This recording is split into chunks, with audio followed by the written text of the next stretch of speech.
Now, continuing with this problem of electric field due to two thin rods, in part A we calculated the electric field produced by the second rod on the x-axis and we have obtained this result. Now in part B, show that the magnitude of the force that one rod exerts on the other is q square over 4 pi epsilon 0 L square natural logarithm a plus L parentheses square divided by a times parentheses a plus 2L. Okay, so basically we have an x-dependent electric field and each charge element on this rod will feel a force due to the electric field at that point. So that's the force we're going to consider. So in part B, the force dF a charge element on the first rod feels is the electric field at that point multiplied by dq. And this dF is equal to electric field multiplied by the total charge divided by L, the charge density dx. So this lambda dx is the charge element on the first rod.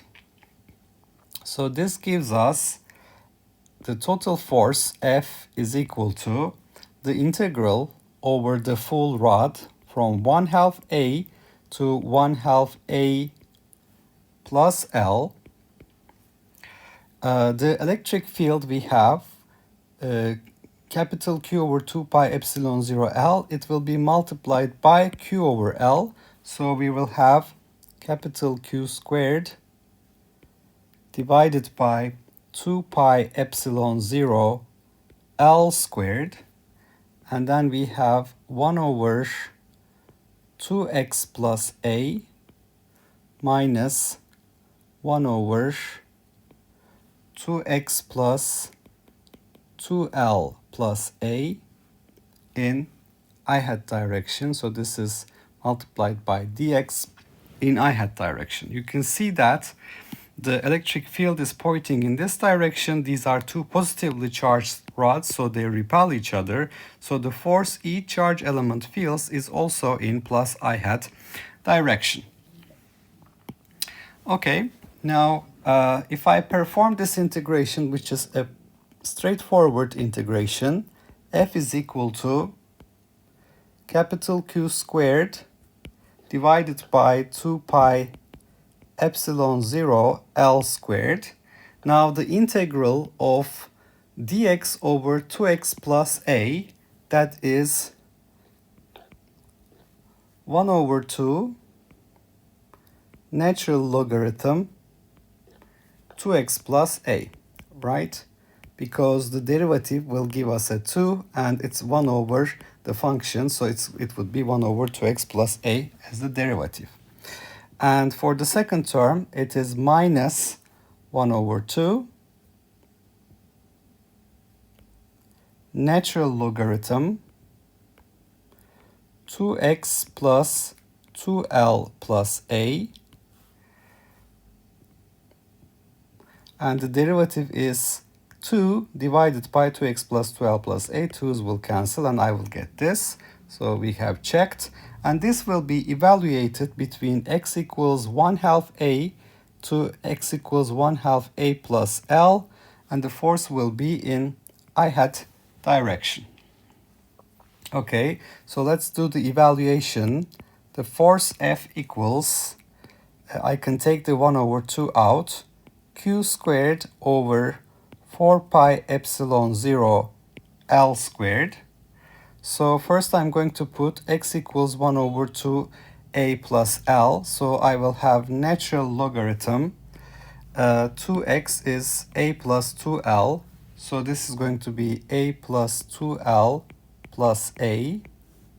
And then minus natural logarithm. 2x is A plus 2L. So I have A plus 2L here also. That will give me, so there's an A plus 2L here, A plus 2L plus 2L plus A. So that's when it is evaluated at one of the endpoints here, 1 over 2 A plus L.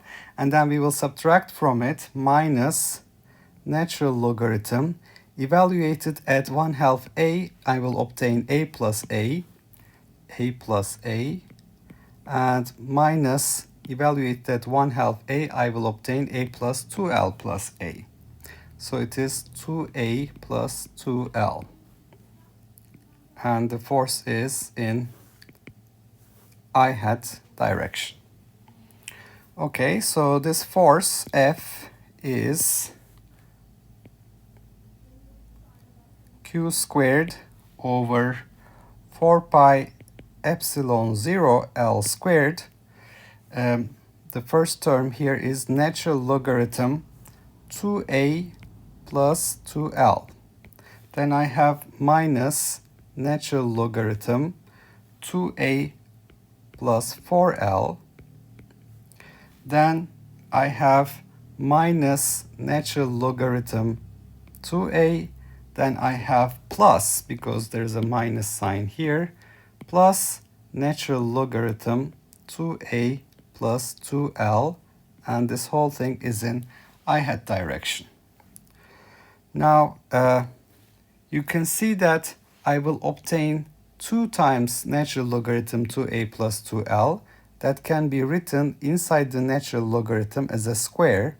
So q square over 4 pi epsilon 0 L square, natural logarithm, I have 2a plus 2l squared, and then I have minus natural logarithm 2a plus 4l and 2a. So these will go in the denominator. So this will be 2a times 2a plus 4l inside the natural logarithm, and that's in I hat direction. So if I do a simplification here, I realize that this 2 will come out as a square, so it will be 4, and this 2 and this 2, if I take this into 2 parentheses, that will be a plus 2l, and I will obtain a 4 there.